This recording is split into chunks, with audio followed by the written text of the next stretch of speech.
It's Dr. Umar Ifatunde Ogun Tade.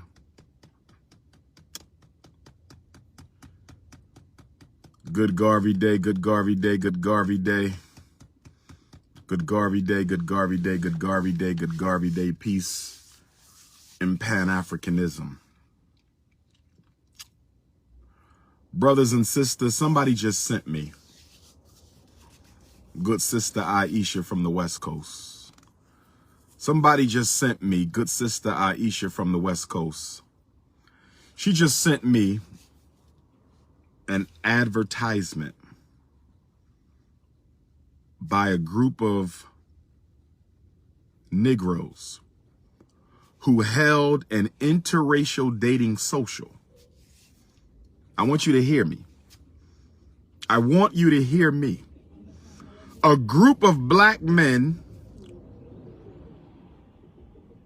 in Los Angeles held a social, an interracial mixer, a social for single black men and single white women. I'm not making this up. I'm not making this up. I would not lie to you. I'm not making this up. A social event was just held in LA. I don't know if it was large. I don't know if it was small. An interracial, singles only,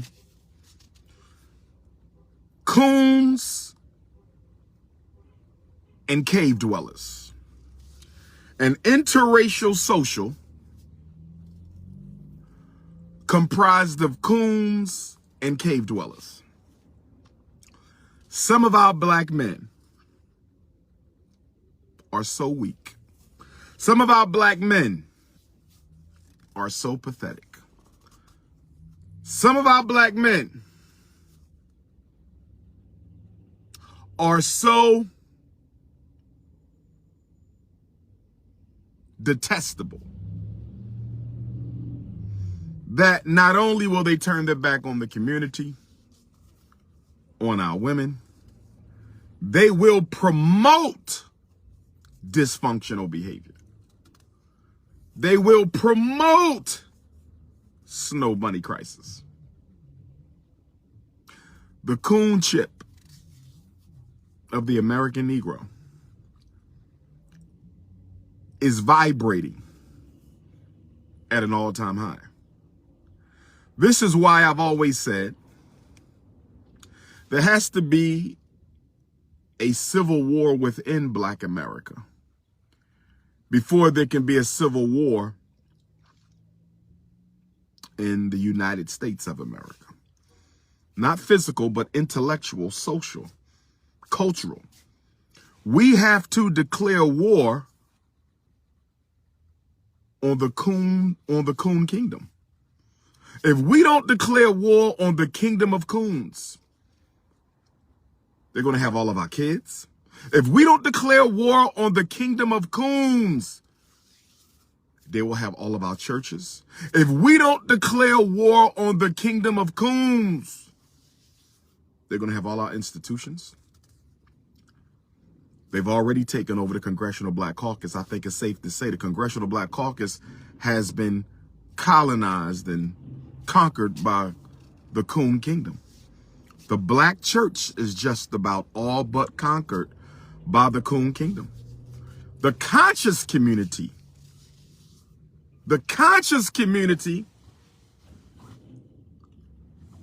is also at risk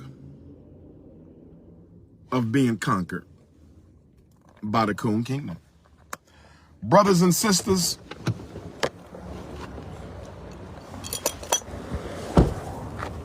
I know we laugh and joke.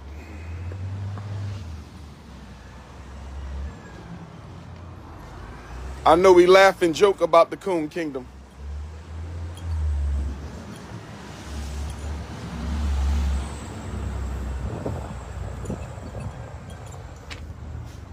I know we laugh and joke about the coon kingdom, but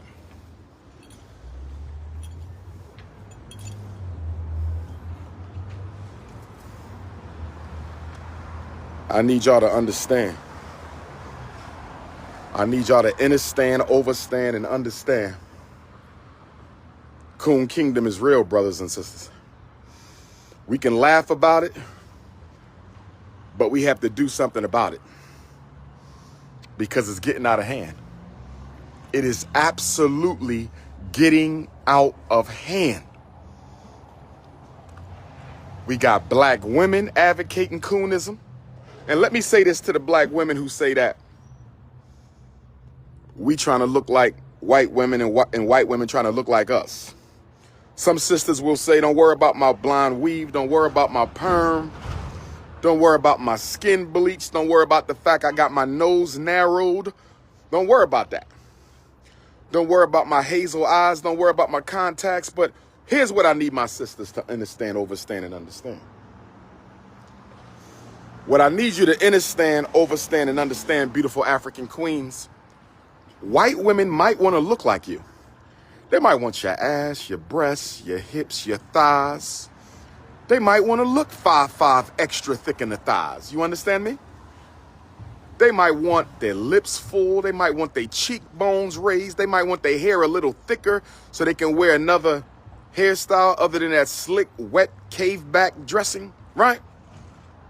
Black man, what you need to understand is the white man might want to play your gangster rap, and he might want to drive in the Benz through the ghetto with the rims, and he might want to date a couple sisters, and he might want a couple 5'5" extra thick in the thigh queens from the hood. He might want to wear your clothes and sag his pants and rock them Jordans. White boy might want to walk with some swag. He might want to use some Negro lingo. He might want to talk this and talk that, and the white girl might want to be hip and hang out with her black girlfriends, and a white boy want to hang out with his black homies. But there's one thing I need you Negroes to understand. Is one thing I need you Negroes to understand. And that is, they might want to look like you from time to time, but not one of them ever want to be mistaken for you. Let me say it again. Let me say it again. I said they might want to dress like you, act like you, talk like you, dance like you. That's right, live like you. But they don't ever want to be mistaken for you. It ain't a white person in America, not a white person in the United States who wants to get pulled over by the police and be mistaken for a black person. Ain't a white person ever apply for a job and want to be mistaken for a black person. Ain't a white person ever applied for a mortgage and ever wanted to be mistaken for a black person. I want you to understand, overstand, and understand. I want you to understand, overstand, and understand. See, y'all get it confused. Just because they want to misappropriate your culture doesn't mean they want to belong to your race. Just because they want to misappropriate your culture doesn't mean they want to belong to your race. Just because they want to misappropriate your culture doesn't mean they want to belong to your race. Lord have mercy. Lord have mercy.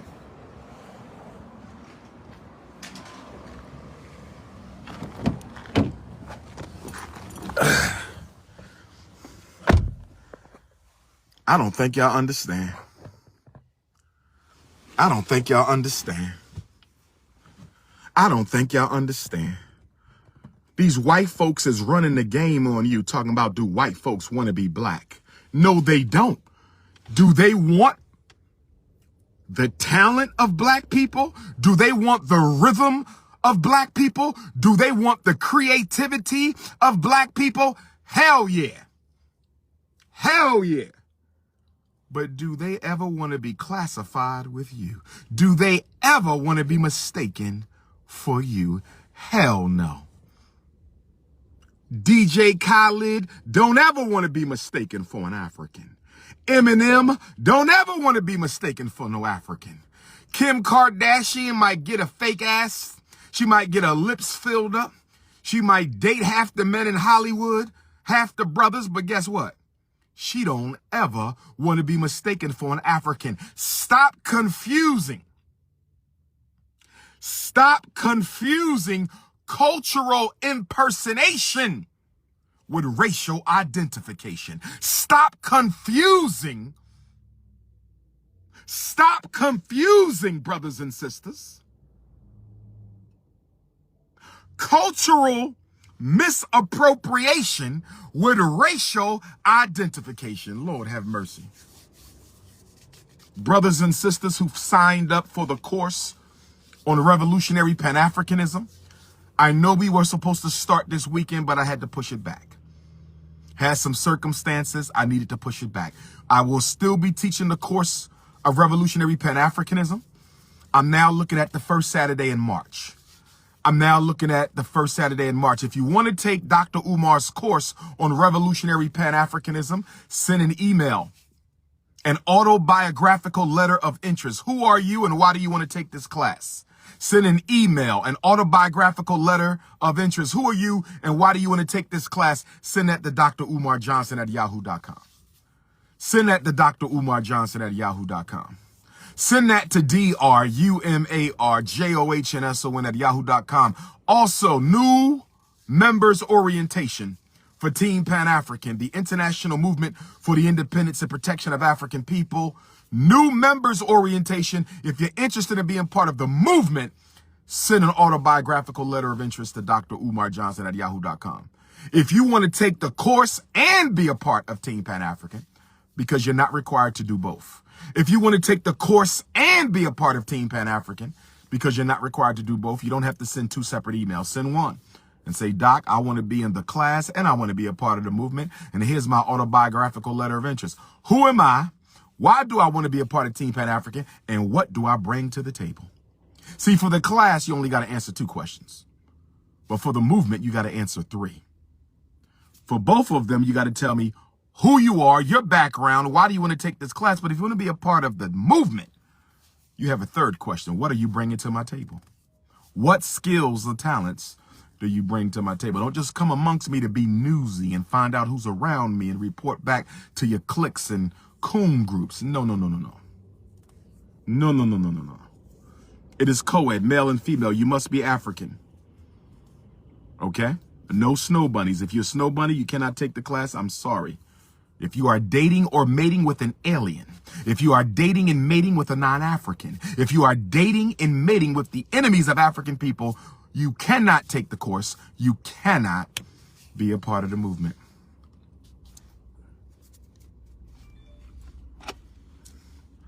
Y'all think white folks want to be you. No, they don't. They want to take the cultural, the intellectual, the historical attributes of African people, but they want to leave the racial categorization. They want to leave the white supremacy victimization. Oh, yes. See, what you fail to realize is white folks could slide into the hood, act black, and go back to the suburbs at midnight. See, what you understand is DJ Khaled could come to New York City and act like he down with black folks and then take his ass back to the Middle East like nothing never happened. See, that's what y'all fail to realize. Eminem could be chilling all in Detroit all he want. Eminem could be in Highland Park all he want. But when Eminem is tired of acting black and he wants to go back to being white, he can slip out. These white folks who are misappropriating your culture are insulting you. These white folks who are misappropriating your culture, they are insulting you. You don't let nobody act black and then go home and be white.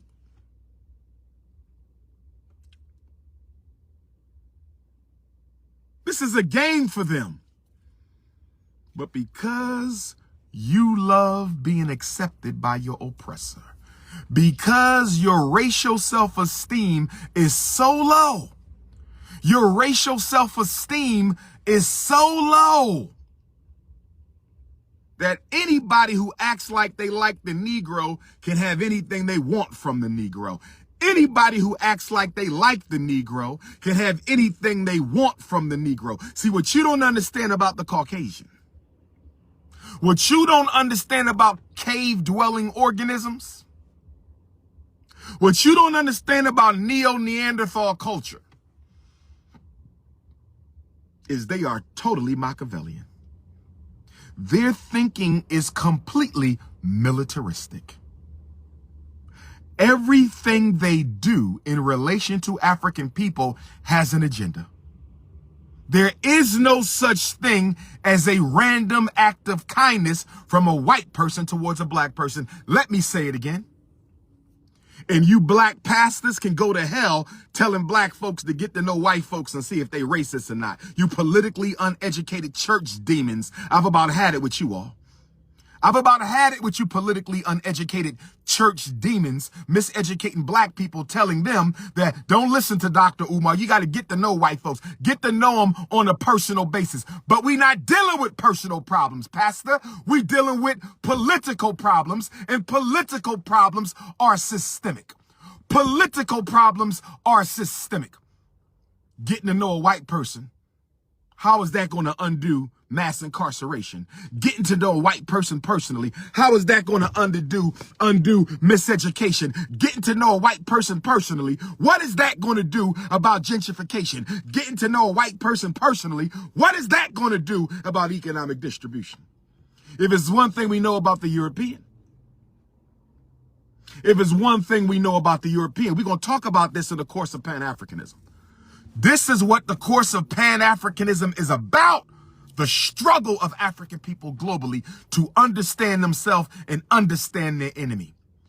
Europeans, because of the trauma they suffered in the ice. Caucasians, because of the ice trauma they experienced. They are so traumatized from the ice and so fearful of having ever needing to experience that again. They are so neurotic and traumatized by the ice that they do whatever they can to make sure they'll never go through that again. And what is the number one thing Europeans do to make sure they never have to experience another ice trauma? What is the main thing white folks do to make sure they never have to experience another ice trauma? And the main thing they do is take over all resources. If you want to know why, the United Kingdom, a small little island country known as England, colonized more than half of the known world at one time. Why does a small little island of white folk known as England, why did they need to colonize more than 50% of the known world at one time? For what? You don't even have enough people for all those resources.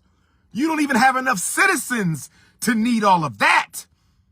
It's rooted in the psychological dysfunction of European culture. Because of the ice, they never ever want to be without resources again, so they do not share. They control everything. They don't want some of the gold, they want all the gold. We don't want some of the land, we want all the land. We don't want some of the oil, we want all of the oil. We're less than 10% of the entire earth.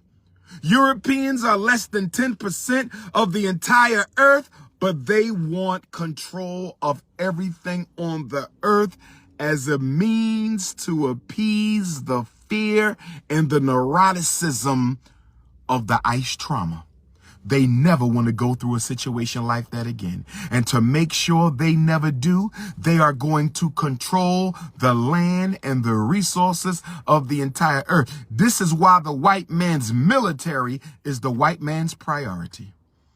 The white man's military is the white man's priority. This is why we live in a nuclear age. This is why the atomic bomb has come about, because the white man will destroy the whole planet before he goes back to the ice. He will never allow himself or his children to go through what they went through before, brothers and sisters. So you want to keep on, y'all want to keep on mixing with these genetically traumatized people, these historically traumatized people. You keep it on up. You keep it on up. I mean, do you realize this man hung your men and cut their penises off and raped your women and had breeding farms, and on the breeding farm, the black man had to impregnate a woman a week. If the black man didn't impregnate a woman a week, he would be castrated, brothers and sisters. These were the rules on the breeding farm from 1808 when America outlawed slavery to 1865. Think about that, black man. You have to impregnate a woman a week, and the slave master didn't give a damn if she was 8, 18, or 28 if she had her menses. As soon as the little black girl had her menstrual cycle, she was fair game on the breeding farm to be raped. And the black man didn't want to rape a daughter. He didn't want to rape a little princess. But the slave master said, if you don't impregnate that little bitch. Slave master said, if you don't impregnate that little bitch, I'll cut your penis off. Brothers and sisters, I'm not trying to be vulgar, but I want you to understand something. The white man of today is exactly the same as the white man of yesterday.